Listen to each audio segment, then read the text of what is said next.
সারা বাড়ি জুড়ে এক প্রকার হইচই চলছে। আজ উদিতার ফুপ্পির মেয়ে আলেয়াকে পাত্রপক্ষ দেখতে আসছে। যেই সেই পরিবার থেকে বিয়ের প্রস্তাব আসেনি। এরকম খানদানি পরিবার থেকে বিয়ের প্রস্তাব আসা মানে অনেক বড় ব্যাপার স্যাপার। পাত্রের পরিবার বিশাল বড়লোক। পাত্র নিজেও একজন নামি দামি কোম্পানির সফটওয়্যার ইঞ্জিনিয়ার। টাকা পয়সার কোনো অভাব নেই। বিশাল বড় ফ্যামিলি বিজনেস আছে তাদের। আছে ঢাকা শহরে দুটো ডুপ্লেক্স বাসা, একটা নিজস্ব গার্মেন্টস ও মার্কেট। পরিবারের সবার জনপ্রতি প্রত্যেকের আছে গাড়ি ও ফ্ল্যাট। আছে নিজস্ব দুটি গ্রোসারি শপ ও সুপার শপ। গ্রামের বাড়িতে প্রচুর জায়গা জমি আছে। সাথে আছে চৌধুরী বংশের বিরাট জমিদার বাড়ি। কোনো কিছুরই কোনো কমতি নেই। সাথে ওনারা সবাই খুব ভালো মনের মানুষ। এরকম পরিবারের সাথে আত্মীয়তা করলে জীবনে আর কি চাই। তাই তো সারা বাড়ি জুড়ে এলাহি আয়োজন করা হচ্ছে, পাত্রপক্ষের সবাই যাতে খুশি হয় তাদের আতিথেয়তার জন্য। অদিতা তার বড় ফুপির বাড়িতে বেড়াতে এসেছে। এসএসসি পরীক্ষা শেষে 3 মাসের ছুটি। তাই তার বড় ফুপি এক প্রকার জোর করেই তাকে নিয়ে এসেছেন। অদিতা এত সহজে কোথাও বেড়াতে যায় না। খুব অস্বস্তি লাগে তার। খুব ইন্ট্রোভার্ট টাইপের কিনা তাই আসতে চায়নি এখানে, তাও আসতে হয়েছে তার ফুপ্পির জোরাজুরিতে। আর ওর আব্বু মিস্টার আনিসুল খান ও পারমিশন দিয়েছেন তাকে। কারণ এত লম্বা ছুটিতে এভাবে ঘরে বসে বোর হওয়ার থেকে নিজের ফুপ্পির বাড়ি থেকে ঘুরে আসা ভালো। আলিয়া উদিতার থেকে বয়সে বড়।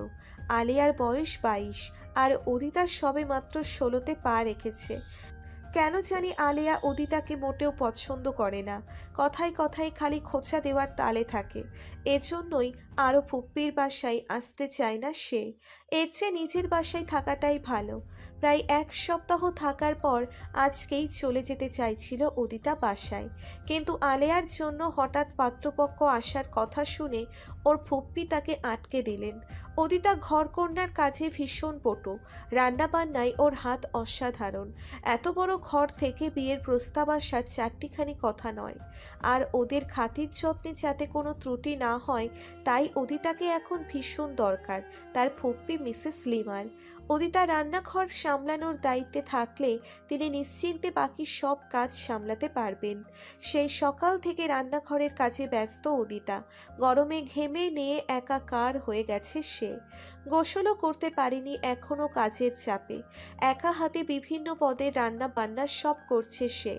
শুধু ওর ফুফাতো ভাইয়ের বউ তানিয়া ওকে এটা সেটা এগিয়ে দিচ্ছে। আর মিসেস লিমা বাইরে অতিথিদের আপ্যায়ন করছেন। এবং সব তদারকির দায়িত্বে আলিয়ার বড় বোন সাফিয়া রয়েছে। যদিও কাজের কাজ কিছুই করছে না সে। পাত্রপক্ষ হিসেবে অনেকে এসেছে, যেন বিয়ে খেতে এসেছে সবাই। বিশিষ্ট শিল্পপতি মিস্টার মোর্শেদ হামিদ চৌধুরী ও মিস্টার এনামুল তামিম চৌধুরীর পরিবার থেকে বিয়ের প্রস্তাব এসেছে। ওনারা আপন দুই ভাই। মিস্টার এনামুল তামিম চৌধুরীর মেজ ছেলে এহতেশাম তাসকিন চৌধুরী। এর জন্য আলিয়াকে ওনাদের চোখে পড়েছে। ওনাদের বলতে তাসকিনের পছন্দেই ওনারা দেখতে এসেছেন। মিস্টার মোর্শেদের স্ত্রী মিসেস ইয়াসমিন খাতুন ও মিস্টার এনামুলের স্ত্রী তারানা হকও এসেছেন। সাথে আছে মিস্টার এনামুলের বড় ছেলে তামজিদ ও তার স্ত্রী তারিন এবং তাদের মেয়ে এরাত। মিস্টার এনামুলের ছোট ছেলে তাসিম এবং মিস্টার মোর্শেদের টুইন ছেলে মেয়ে তাসজিদ ও এনা, সাথে মিস্টার মোর্শেদের পুত্রবধূ কেয়া ও কেয়ার মেয়ে পুতুল। সবাই এসেছে। পুতুলের বাবা ও চাচা শুধু ওরা দুজনই আসেনি। তাও মিসেস লিমার কাছে শুধু ওনারাই যথেষ্টর থেকে বেশি মনে হচ্ছে। উনি এবং ওনার স্বামী তো তাদের তদারকি করতে করতে হাঁপিয়ে উঠেছেন। চা নাস্তা নুডলস লাচ্ছি সেমাই, হরেক রকমের পিঠা পাটিসাপটা পুডিং, হাতে বানানো cake biscuit, chicken and vegetable roll, chicken sandwich, nuggets, pasta, chow mein, কিমার কাটলেট, সবজির কাটলেট, নাচো, হরেক রকমের বড়া, সবজির বড়া, ডালের বড়া, কিমার বড়া, রসমালাই, রসগোল্লা, ছানার মিষ্টি, বুন্দিয়ার মিষ্টি, দই, falooda, borhani, cold coffee, custard, শিক কাবাব, বটিকা কাবাব, হটডগ, সব রকমের নাস্তার আয়োজন করা হয়েছে। কি নেই খাবারের আইটেমে। সব রান্না সেই ফজরের নামাজের পর থেকে শুরু করেছিল উদিতা। এখন প্রায় বিকাল 4:30 বাজে। এখনও রান্নাবান্না পুরোপুরি শেষ হয়নি। একদম ক্লান্ত হয়ে গেছে উদিতা। পাত্রপক্ষের মন রক্ষা করার জন্য এত কিছু আয়োজন। পছন্দ হলে আজকেই আংটি পরিয়ে দিয়ে যাবে। যেই আলিয়া ওকে পছন্দ করে না, সেই আলিয়ার জন্যই এত কিছু করছে সে। আলেয়া তো গতকালকে থেকে রূপচর্চা করা শুরু করেছিল। আজকে পাত্রপক্ষ আসার আগে পর্যন্ত সেই রূপচর্চা নিয়েই ব্যস্ত ছিল। পার্লার থেকে সাজগোজ করে এসেছে সে, যাতে তারা তাকে কোনোভাবেই রিজেক্ট না করতে পারে। উদিতা মনে মনে হাসল শুধু আলিয়ার কর্মকাণ্ড দেখে। পছন্দ করার হলে এমনিই করবে, এত সাজুকুচু করার কি দরকার বুঝি না। বিয়ের পর তো এমনিতেই আসল ফেস দেখতে পাবে। আলিয়া যথেষ্ট সুন্দরী, তবে উদিতার সামনে দাঁড়ালে সেই সৌন্দর্যটা একদম ফিকে হয়ে যাবে। স্বাভাবিকভাবেই তখন উদিতাকেই সবার চোখে পড়বে, যেহেতু উদিতা দেখতে ভীষণ নজর কাড়া সুন্দরী। আর এজন্যই আলিয়া আরও বেশি হিংসা করে উদিতাকে। আলিয়া ভীষণ স্মার্টভাবে চলাফেরা করে, আজও তার ব্যতিক্রম হয়নি। খুব স্টাইলিশভাবে শাড়ি পরেছে সে, মাজা বরাবর গোল্ডেন কালার করা চুল ছেড়ে রাখা, সাথে আছে গর্জিয়াস মেকওভার ও গয়নাগাটি, যেন আজকেই বিয়ে হয়ে যাবে। আলিয়াকে মিসেস ইয়াসমিন খাতুন ও তারানা হক ওনাদের মাঝে বসিয়েছেন। মিসেস তারানা তাকে মিষ্টি হেসে জিজ্ঞেস করলেন, তোমার পুরো নাম কি মা? আলিয়া লাজুক স্বরে উত্তর দিল, মিফতা তাবাসুম আলিয়া। বাহ, খুব মিষ্টি নাম তো তোমার মামুনি। তাই স্টাডি করছো তো মা? কিসে পড়ো তুমি? জি, অনার্সে পড়ি, 3য় বর্ষে। মিসেস তারানা প্রশংসা করে বলে উঠলেন, ভালো, খুব ভালো। তা রান্না বান্না কিছু পারো তো মা তুমি? এবার আলিয়া মহা বিপদে পড়ে গেল। রান্নার রও চেনে না সে, এমনকি 1 কাপ চাও জীবনে নিজে থেকে বানিয়ে খায়নি। আর কিনা ও রান্না করবে তা বোঝাই যায়। কি জবাব দেবে সে এখন? এবার যদি এই রান্না না পারার কারণে ওর বিয়ে ভেঙে যায়, তাহলে কি হবে? আর ভাবতে পারছে না সে। এজন্যই তো মা তাকে অকর্মা বলে ডাকে। ইস, কিছু রান্না ও যদি শিখে রাখা যেত, তাহলে তো এখন গর্ব করে বলা যেত। মনে মনে আক্ষেপ করছে আলেয়া। আবারও উদিতার প্রতি হিংসায় মনটা বিষিয়ে উঠল তার। এইটুকুন মেয়ে হয়ে প্রত্যেকটা কাজে তাকে ডিঙিয়ে যায় সে, সব কাজের কাজই। তার সামনে রাখা প্রত্যেকটা নাস্তার প্লেট থেকে মেজাজটা গরম হয়ে গেল তার। খুব ভালো করে জানে সে এসব কিছু উদিতা তৈরি করেছে। আলিয়া এবার আমতা আমতা করতে লাগলো। আসলে আন্টি, ইয়ে মানে এবার মিসেস ইয়াসমিন ওকে থামিয়ে দিলেন, মৃদু হেসে বললেন, থাক মা, বুঝতে পেরেছি তুমি রান্না করতে পারো না, তাই তো? আলিয়া মাথা নিচু করে চুপ করে আছে। কি বলবে? এটা তো সত্যি কথাই যে সে রান্না পারে না। মিসেস লিমা মিসেস ইয়াসমিনের কথা শুনে ভয়ে ঘেমে গেছেন। ওনার এই মুহূর্তে ইচ্ছে করছে যে আলিয়াকে তুলে একটা আছাড় মারতে। উনি এবার কথা কাটানোর জন্য নিজের মেয়ের পক্ষে সাফাই গিয়ে বলে উঠলেন, আসলে ভাবি বড্ড আদরের মেয়ে তো, তাই যদি হাতটা পুড়িয়ে ফেলে ওই ভয়ে রান্নাঘরে যেতে দিই না। তাও টুকটাক শিখে নেওয়ার চেষ্টা করছে সে। আরও পড়ালেখা চাপে পড়ে রান্না শেখা হয়ে ওঠেনি আর কি। তবে শিখে নেবে সে, ব্রেন খুব শার্প তার, যা দেখে তাই শিখে ফেলে। মিসেস ইয়াসমিন এবার আন্তরিকভাবে বলে উঠলেন, না না ভাবি, এটা কোনো ব্যাপার নয়। আমরা তো আমাদের বৌমাদের নিয়ে কোনো কাজকর্মই করাই না। ওরা আমাদের কাছে বৌমা কম, মেয়ে বেশি। তবে রান্না শেখাটা প্রত্যেক মেয়ের জন্যই জরুরি। এটা যেমন শৌখিন, তেমনই প্রয়োজনীয়ও বটে। বলা যায় না কবে কখন চাপে পড়ে নিজের জন্য হোক বা পরের জন্য হোক রান্না করতে হয়। সমস্যা নেই, আমাদের বৌমারাও রান্না বান্নায় ভীষণ কাঁচা ছিল, আমরাই তাদেরকে শিখিয়ে পড়িয়ে দিয়েছি। এখন তারা আলহামদুলিল্লাহ সব করতে পারে নিজে নিজে। এবার না হয় আলেয়াকেও শেখালাম। এতক্ষণ ব্যবসা বাণিজ্য নিয়ে কথা বলছিলেন মিস্টার মোর্শেদ, মিস্টার এনামুল ও আলেয়ার বাবা মিস্টার গোলজার এবং আলেয়ার বড় ভাই মুরাদ। মিসেস ইয়াসমিন ও মিসেস তারানার কথা শুনে মুচকি হাসলেন ওনারা। তাসকিন আলেয়ার দিকে তাকিয়ে মুচকি মুচকি হাসছে, আর আলেয়া তা খেয়াল করে লজ্জায় লাল হয়ে গেল। মিসেস লিমা মিসেস ইয়াসমিনের কথা শুনে যেন হাতে আকাশের চাঁদ পেলেন, খুশি হয়ে বলে উঠলেন, অবশ্যই ভাবি, আপনারা যেমন ভাবে ইচ্ছা তেমন ভাবে ওকে গড়ে নেবেন, কোনো অসুবিধা নেই। এখন থেকে তো সে আপনাদেরই মেয়ে, তাই না? এবার মিস্টার এনামুল হাসি মুখে বলে উঠলেন, তা আপনি ঠিক বলেছেন বেআইন। আলেয়া মা এখন থেকে আমাদের মেয়ে। আমার ছেলে তাসকিনের জন্যে আলেয়া মাকে আমার ভীষণ পছন্দ হয়েছে। তা মামনি, আমার এই ছেলেকে কি তোমার পছন্দ হয়েছে বলো তো? আলেয়া লজ্জায় মাথা নুইয়ে বসে আছে। মিস্টার এনামুলের প্রশ্ন শুনে মুচকি হাসল সে। তারপর হালকাভাবে মাথা ঝাঁকিয়ে বলল। জি। এবার মিসেস তারানা তাসকিনকে জিজ্ঞেস করলেন, তা তোমার কি মত তাসকিন, পছন্দ হয়েছে তো? অবশ্য আমার জানা মতে আলায়াকে তোমার ভীষণ পছন্দ হয়েছে। কি ঠিক বললাম তো? তাসকিন আলেয়ার দিকে তাকিয়ে মুচকি হেসে বলল, হ্যাঁ আম্মু, আমার খুব পছন্দ হয়েছে। আলহামদুলিল্লাহ। মিসেস লিমাও আলহামদুলিল্লাহ বলে সবাইকে মিষ্টি মুখ করাতে ব্যস্ত হয়ে পড়লেন। মিসেস তারানা সহাস্য বদনে আলিয়ার হাতের মধ্যাঙ্গুলিতে ডায়মন্ডের কারুকাজ করা একটি রিং পরিয়ে দিলেন। মিসেস ইয়াসমিন মোটা দুটো সোনার বালা পরিয়ে দিলেন আলিয়ার হাতে। সাথে পরানো হলো ডায়মন্ডের নাকফুল, স্বর্ণের কানের ঝুমকো ও গলার নেকলেস। আলিয়া এবং তার বাবা মায়ের খুশি দেখে কে।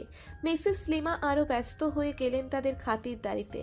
মিসেস ইয়াসমিন একটি ডালের বড়া নিয়ে তাতে কামড় বসালেন। মনে মনে বললেন, রান্না যেই করে থাকুক তার রান্নার হাত কিন্তু অসাধারণ, খেতে ভীষণ টেস্টি হয়েছে। তাসকিন এবং আলিয়াকে আলাদা করে কথা বলার জন্য আলিয়ার রুমে পাঠানো হলো। প্রায় আধা ঘন্টার মতো আলাদা টাইম স্পেন্ড করলো ওরা দুজন। তারপর তানিয়ার ডাকে আবারও ড্রয়িং রুমে সবার কাছে ফিরে এলো। ওনারা সবাই আড্ডা ফুর্তিতে মেতে উঠলেন। রাতের ডিনার সেরে ওনারা বাসায় যাবেন। এনা, কেয়া এবং তারিন ওরা আলেয়ার সাথে গল্প জুড়ে দিল। মিসেস ইয়াসমিন, মিসেস তারানা এবং মিসেস লিমাও গল্পে মেতে উঠেছেন। বাকি পুরুষেরা মিলেও আড্ডায় ব্যস্ত, একমাত্র উদিতা বাদে। সে বেশ কিছুক্ষণ রেস্ট নিয়ে রাতের ডিনারের সব বন্দোবস্ত করতে লেগে গেল। যদিও বেশ কয়েক পদের রান্না শেষ, আর মাত্র 2 কি 3 পদ রয়েছে, সেগুলোও সম্পূর্ণ করতে লাগলো সে। গোসল শেষে মাগরিবের নামাজ আদায় করে আবারও রান্নাঘরের কাজে ব্যস্ত হয়ে পড়েছে। উদিতা অতিথিদের সামনে মোটেই আসেনি, কাজ নিয়েই সারাদিন ধরে নিজেকে ব্যস্ত রেখেছে। রাতের ডিনারের জন্য সব খাবার খুবই চমৎকারভাবে পরিবেশন করে ডাইনিং টেবিলের ওপর রেখে এসেছে উদিতা। সবকিছু গোছগাছ করে দিয়ে এসেছে, বাকিটুকু তানিয়া ও মিসেস লিমা সামলে নেবেন। তাই সে অবসর পেয়ে রুমে চলে এলো। এত এত সুস্বাদু খাবারের বহর ও পরিবেশন স্টাইল দেখে সবার জিভেই জল চলে এলো। খাবার খেতে বসে গেল সবাই। সত্যি ভীষণ সুস্বাদু হয়েছে খেতে খাবারগুলো। মিসেস ইয়াসমিন তো প্রশংসায় পঞ্চমুখ, বাকিরাও খুব প্রশংসা করলো রাঁধুনির। তবে কে রান্না করেছে তা কেউ জিজ্ঞেস করেনি। ওনারা মনে করেছেন মিসেস লিমার পুত্রবধূ তানিয়া হয়তো এসব কিছু করেছে। মিসেস লিমার তো ভাইঝির প্রশংসা শুনে গর্বে বুক আধ হাত ফুলে উঠল। মেয়েটা রূপে গুণে সব দিক দিয়ে পরিপূর্ণ। খাওয়া দাওয়া সেরে সবাই আবারও ড্রয়িং রুমে গিয়ে বসল। মিসেস ইয়াসমিন মিসেস লিমাকে ডেকে জিজ্ঞেস করলেন যে ওয়াশরুম ঠিক কোন দিকে। মিসেস লিমা উদিতা যে রুমে আছে ওই রুমটা দেখিয়ে দিলেন। আলেয়ার রুমের ওয়াশরুমে কেয়া তার মেয়েকে নিয়ে গেছে তো তাই। মিসেস ইয়াসমিন উদিতা যে রুমে আছে ওই রুমে চলে গেলেন। রুমে ঢুকে সারা রুমে চোখ বুলালেন উনি। তবে ঘরের পশ্চিম কোণের দিকে চোখ পড়তেই থমকে গেলেন তিনি। চোখজোড়া ওখানেই আটকে গেল তার। ওনার মনে হলো চোখের সামনে কোনো হুড় পরীকে দেখছেন উনি, যে কিনা নামাজে দাঁড়িয়ে আছে। এক মনে যায় নামাজের দিকে বুকে হাত বেঁধে তাকিয়ে আছে উদিতা। অন্য কোনো দিকে মনোযোগ নেই তার। কেউ যে তাকে দেখছে তার প্রতি উদিতার কোনো ভ্রুক্ষেপই নেই। এক মনে এশার ইবাদত করতে ব্যস্ত সে। মিসেস ইয়াসমিন মুগ্ধ নয়নে তাকিয়ে আছেন উদিতার দিকে। উনি ভাবতে পারছেন না যে আদেও এত সুন্দর কোনো মেয়ে হতে পারে। লম্বা ও ফুল হাতা গাউনের মতো ড্রেস আপ ও লম্বা হিজাবের কারণে তার সারা শরীর আবৃত। শুধুমাত্র তার শুভ্র মুখাবয়ব ও ফকফকা হাতজোড়া স্পষ্ট প্রতীয়মান। মুখের আদল ভীষণ মায়াবী। অঝুর পানির প্রভাবে মুখ হালকা ভেজা ভেজা রয়েছে এখনো। চোখের লম্বা ও কালো পাপড়িগুলোই অঝুর পানি এখনো লেপ্টে আছে। অতিরিক্ত সুন্দর লাগছে তাকে দেখতে। মিসেস ইয়াসমিনের মাথা থেকে যেন ওয়াশরুমের চিন্তা হাওয়া হয়ে গেছে। মনে মনে তিনি ভাবছেন, কে এই মেয়েটা, কি তার পরিচয়? ওনার ভাবনা শেষ হতে হতে ততক্ষণে উদিতার নামাজ পড়া শেষ হয়ে গেছে। মিসেস ইয়াসমিনকে তার দিকে এক ধ্যানে তাকাতে দেখে উদিতা কিছুটা আড়ষ্ট হয়ে গেল। নিজের জড়তা কোনো মতে কাটিয়ে উদিতা মিসেস ইয়াসমিনকে হাসি মুখে সালাম দিল। মিসেস ইয়াসমিন আর এক দফা মুগ্ধ হলেন উদিতার ভয়েস শুনে। তিনিও হাসি মুখে সালামের জবাব দিলেন। আদুরে কণ্ঠে উদিতার পরিচয় জানতে চেয়ে জিজ্ঞেস করলেন, তুমি কে মা? তোমাকে তো ঠিক চিনলাম না। উদিতা বিনীত কণ্ঠে জবাব দিল, আমি আসলে আলেয়া আপুর মামাতো বোন ইশরাত আবিয়াত ঔদিতা আমার নাম। আলেয়া আপুর মেজো মামার মেয়ে আমি। পরীক্ষা শেষে ছুটিতে বড় ফুপির বাসায় মানে এখানে বেড়াতে এসেছে আর কি।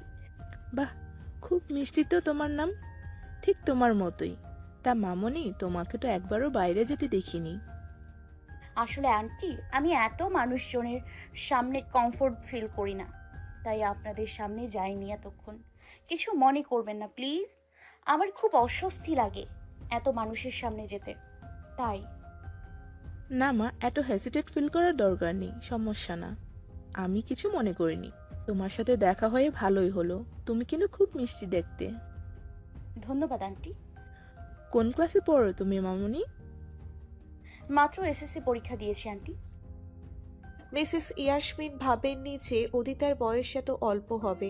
তিনি ভেবেছিলেন ম্যাচিওর হবে হয়তো, তার কারণ উদিতার চেহারার সম্ভ্রান্ততাই তো তাই বলে, গেটাপও প্রাপ্ত বয়স্কদের মতো। মিসেস ইয়াসমিন চেহারায় বিস্ময় ভাব চেপে রাখতে পারলেন না। মানে তোমার বয়স মাত্র 16 বছর? জি আন্টি। ঠিক এমন সময় রুমে প্রবেশ করলেন মিসেস লিমা এবং মিসেস ইয়াসমিনের ছোট মেয়ে এনা। মিসেস ইয়াসমিনের মতো উদিতাকে দেখে এনাও কিছুটা থমকে গেল, মুগ্ধ হয়ে গেল উদিতাকে দেখে। এত সুন্দর মেয়ে যেন পুরো রূপকথার গল্পের পরীদের মতো দেখতে। কি সুন্দর তার টানা টানা ও বড় বড় চোখ, জেরাফের চোখের মতো। কুচকুচে কালো ঘন ও লম্বা পল্লব দ্বারা বেষ্টিত চোখজোড়া দেখলে যে কেউ ফিদা হতে বাধ্য। সেই চোখজোড়ায় সব সময় বিরাজ করে এক অদ্ভুত শান্তিময় মায়া। তার চোখের চাহনি ভীষণ শীতল, যে কেউ ডুবে যাবে সেই শীতলতা ভরা ঠান্ডা চাহনিতে। কপালের ঠিক মাঝখানে কালো ছোট একটা তিল, দেখলে মনে হয় যেন কপালে টিপ বসিয়েছে। ন্যাচারালি গালগুলো টমেটোর মতো ব্লাশিং দেখতে। তরতরে মসৃণ খাড়া নাক তার, রক্ত লাল টকটকে টসটসা ঠোঁটজোড়া তার দেখতে খুব বেশি আকর্ষণীয়। এক কথায় অসাধারণ লাগছে তাকে দেখে। উদিতা উচ্চতায় মাত্র 5 ফুট 4 ইঞ্চি এবং তার ওজন 53 কেজি। ভীষণ গোলুমলু ও নাদুস নুদুস চেহারা তার, দেখলেই বাচ্চাদের মতো আদর করতে ইচ্ছে করবে।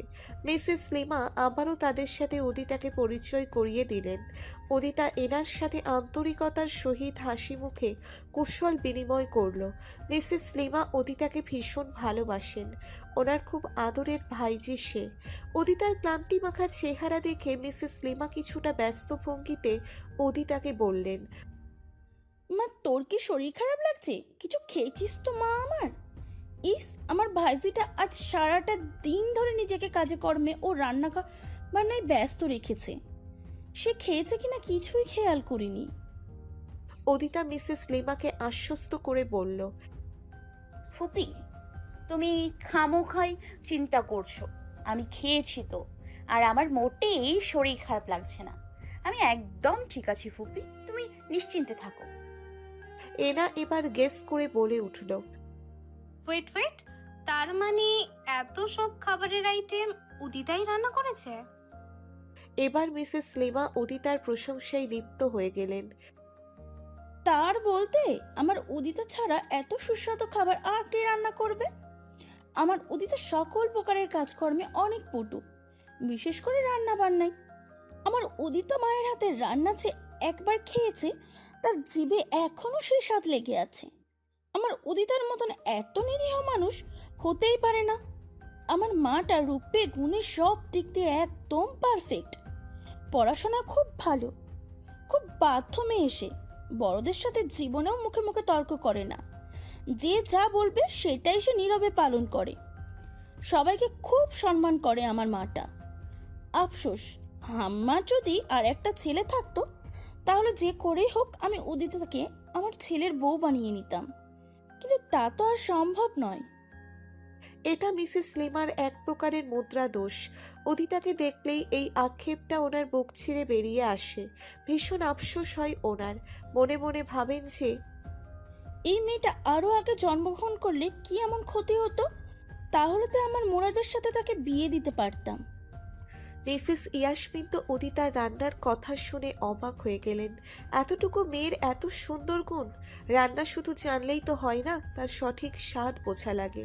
কজনের হাতের রান্না এত সুস্বাদু হয়? মেয়েটা মন দিয়ে কাজ করে বলেই তো সব কিছু এত সুন্দর ও গোছানো হয়েছে।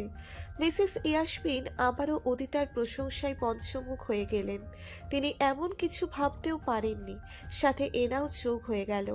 এত এত প্রশংসার বাণী শুনে উদিতার কান গরম হয়ে গেছে। লজ্জায় গাল ও নাকের ডগা আরও ব্লাশিং করছে। এরই মধ্যে মিসেস ইয়াসমিন ওয়াশরুমে গেলেন।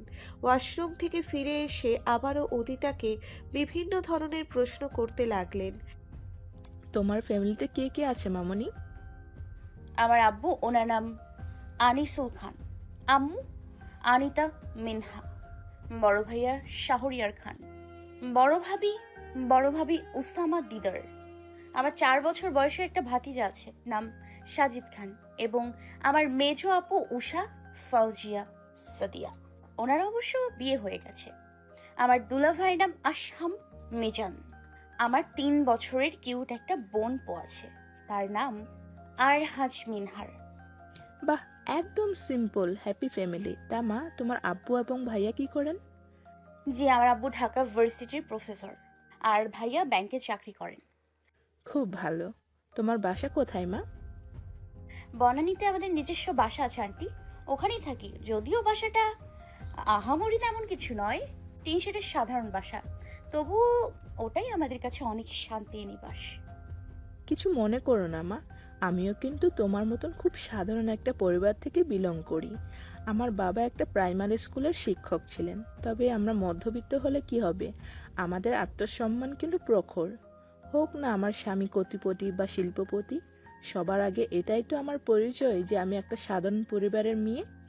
এ নিয়ে আমার কোনো মাথা ব্যথা নেই, বরং এটা আমাদের জন্য গর্বের বিষয়। কি বলো মা? মিসেস ইয়াসমিনের কথা শুনে মুগ্ধ হয়ে গেল উদিতা। তিনি যে একদম নিরহংকার টাইপের মানুষ তা বুঝতে বেশি সময় লাগলো না উদিতার। উদিতার ভীষণ ভালো লাগছে ওনার সাথে কথা বলতে। এরকম অমায়িক মানুষের সাথে কথা বলতে কার না ভালো লাগে? জি আন্টি, এটা আপনি ঠিক বলেছেন। হয়তো আমরা সাধারণ, কিন্তু আমাদের কাছে আমাদের আত্মসম্মানটাই মেইন ফ্যাক্ট। মিসেস লিমা অনেক আগেই চলে গিয়েছিলেন ড্রয়িং রুমের উদ্দেশ্যে। এখন আবার এলেন। এসে বললেন যে মিস্টার মোর্শেদ নাকি তাকে ডাকছেন। এই বলে তিনি আবারও চলে গেলেন। মিসেস লিমার সাথে এনাও চলে গেল। যাবার আগে উদিতাকে আন্তরিকভাবে জড়িয়ে ধরে বলল তাদের বাসায় যাওয়ার কথা। উদিতাও মুচকি হেসে জানালো ইনশাল্লাহ।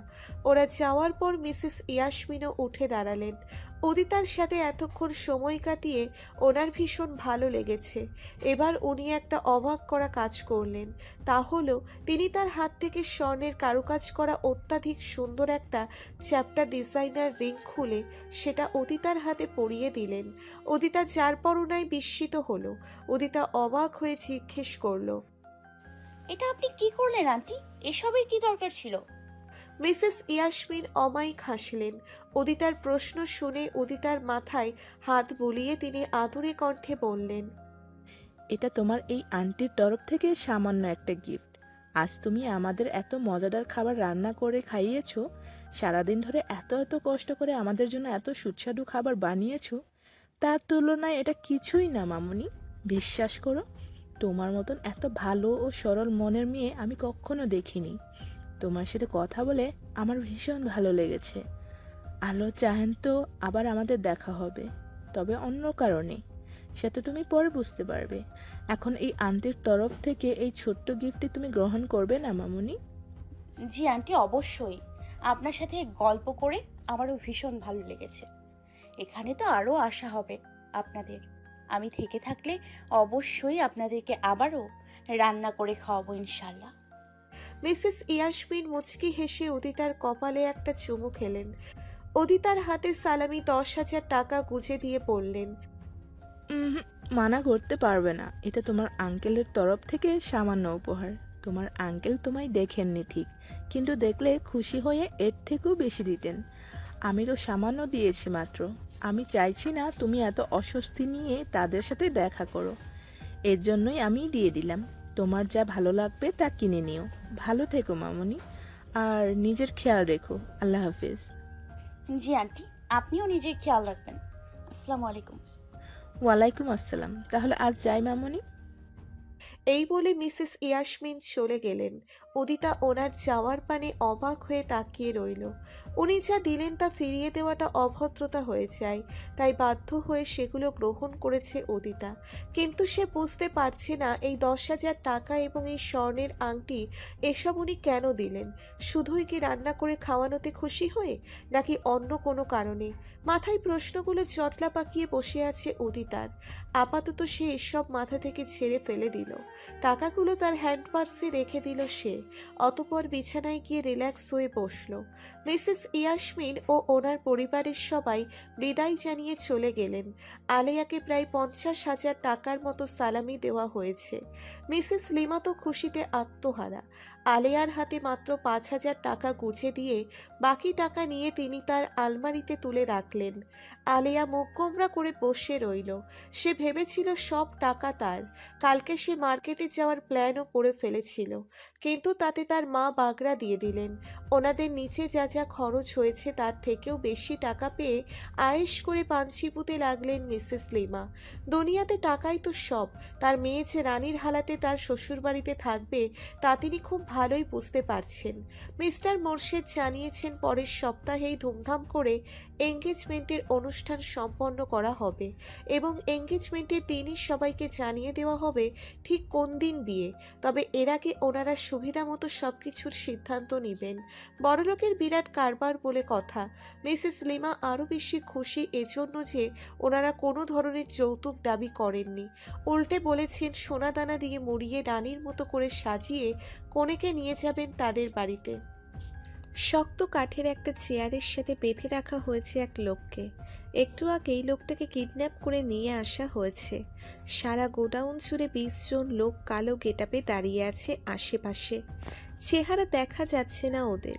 এটা একটা গোপন সংঘ তাদের, যেখানে অন্যায়কারীদেরকে উচিত শাস্তি দেওয়া হয়। 20 জন লোক, সবার মুখে কালো মাস্ক লাগানো। চেনার কোনো কুদরতি নেই তাদের। চেয়ারে বাঁধা লোকটিকে 5 জন মিলে এতক্ষণ উদম কেলানি দিয়েছে। এত মার খেয়ে বেচারার অবস্থা খারাপ। এদের কাউকেই চিনতে পারছে না সে। কী কারণে এত মারধর করলো তাও বুঝতে পারছে না। একটা দশাসই লোক এতক্ষণ তার গালে হাজারটার মতো চড় মেরেছে। গাল দুটোকে একদম আলুর ভর্তা করে দিয়েছে, কিন্তু টুস শব্দ করারও উপায় নেই। মুখের ভেতর কাপড় গুজে দিয়েছে ওরা অনেক আগেই। খালি ছটফট করছে সে বান মাছের মতো। কিন্তু লোকগুলো নির্বিকারভাবে দাঁড়িয়ে আছে তাদের জায়গায়। ঠিক এমন সময় গটগট শব্দে গোডাউনের ভেতর কেউ প্রবেশ করলো। সেই 20 জন লোক আগন্তুকটিকে দেখে স্যালুট দিল। আগন্তুকটি অভ্যস্ত ভঙ্গিতে তাদের মধ্যে একজনকে ইশারা করলো। সাথে সাথে লোকটি একটা চেয়ার এগিয়ে দিল তাকে। আগন্তুকটি আয়েশ করে পায়ের উপর পা তুলে চেয়ারে বসলো। আরেকজনকে ইশারা করতেই সে এসে বন্দি লোকটার মুখ থেকে কাপড় সরিয়ে দিল। আগন্তুকটিকে দেখে প্রথম মোটেও চিনতে পারল না বন্দি লোকটি। চেঁচিয়ে বলে উঠল, তোর সাহস তো কম নয়। কে তোরা যে আমাকে এইভাবে কিডন্যাপ করে নিয়ে এসেছিস? হ্যাঁ, একবার বের হতে পারলে তোদেরকে জ্যান্ত পুঁতে ফেলবো সারা। আগন্তুকটি পৈশাচিক এক হাসি দিল। তারপর আস্তে করে মাথা থেকে কালো হুডি সরিয়ে মুখ থেকে কালো মাস্কটা সরালো সে। আগন্তুকটির চেহারা দেখে ভয়ে চমকে উঠল বন্দি লোকটি। কাঁপা কাঁপা কণ্ঠে বলল, আপনি আপনি আগন্তুকটি এবার জোরে হেসে উঠল বন্দি লোকটির তোতলানো দেখে। পা নাচাতে নাচাতে ভরাট কণ্ঠে বলে উঠল, কিরে মদনা, আমার চেহারা দেখেই সব হাওয়া হয়ে গেল নাকি? এতক্ষণ তো মুখ থেকে ব্যাটাগিরি মার্কা কথা বেরোচ্ছিল, তাহলে এখন মুখে রা নেই কেন? হ্যাঁ, মদন চুপ করে আছে। কি কথা বলবে সে? বলার মতো কিছু আছে আর? যেখানে বাঘের ভয় সেখানেই সন্ধে হয়। প্রবাদ বাক্যটি যে কতটা সত্যি তা এখন হাড়ে হাড়ে টের পাচ্ছে সে।